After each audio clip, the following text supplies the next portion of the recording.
Autre chose, un autre point, la meilleure façon, le quatrième point, de ne pas se laisser affecter par la jalousie lorsque quelqu'un d'autre semble être favorisé, c'est prie et rie pour celui ou celle que Dieu bénit. Quand Dieu bénit quelqu'un, célèbre ce que Dieu fait dans la vie de quelqu'un. Casse la jalousie par une action où tu bénis cette personne parce que dans ton cœur, tu voulais ce qu'elle a.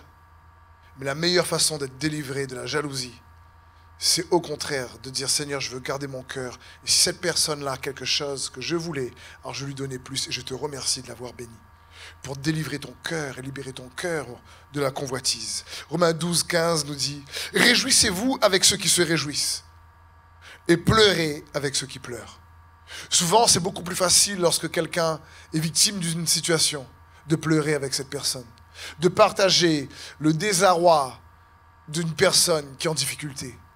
Mais de se réjouir, c'est beaucoup plus difficile de trouver des gens qui se réjouissent avec ceux qui se réjouissent, qui se réjouissent avec ceux qui sont bénis, qui se réjouissent avec ceux qui ont du succès. Mais c'est dans ce sens qu'il nous faut aussi comprendre ce verset. Réjouis-toi avec celui qui réussit.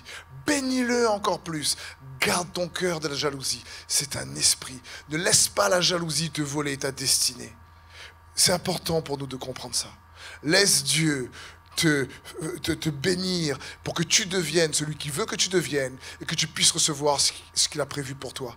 Sois heureux d'être celui que tu es en Jésus-Christ. C'est bon pour nous de réaliser ça. Ne laisse pas le doute, l'incrédulité, la convoitise. Non, ne convoite pas la percée des autres. Tu peux t'en inspirer, ça peut t'encourager, mais entre s'inspirer et se comparer, la limite est fine.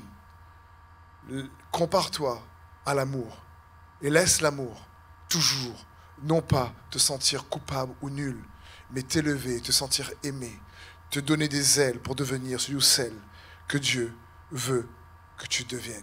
Lorsque tu vois que Dieu a une faveur sur la vie de quelqu'un, la meilleure chose, c'est de discerner cette faveur et d'à nouveau de bénir encore. C'est la meilleure façon pour ouvrir également une mesure de faveur dans ta vie.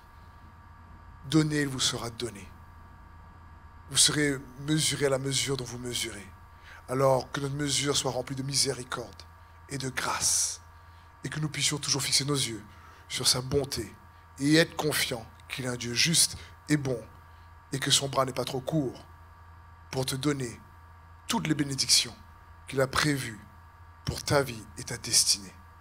Alors maintenant même, Saint-Esprit, je prie pour ceux et celles qui me regardent. Ta présence les sature.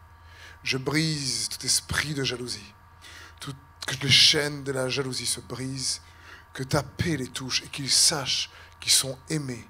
Qu'ils sachent, Seigneur, que tu désires les favoriser. Merci, Seigneur, de leur donner ton esprit de révélation de sagesse pour t'enraciner dans cette parole et cette vérité, pour les libérer et les transformer de plus en plus à l'image de ton Fils Jésus-Christ. Sois béni.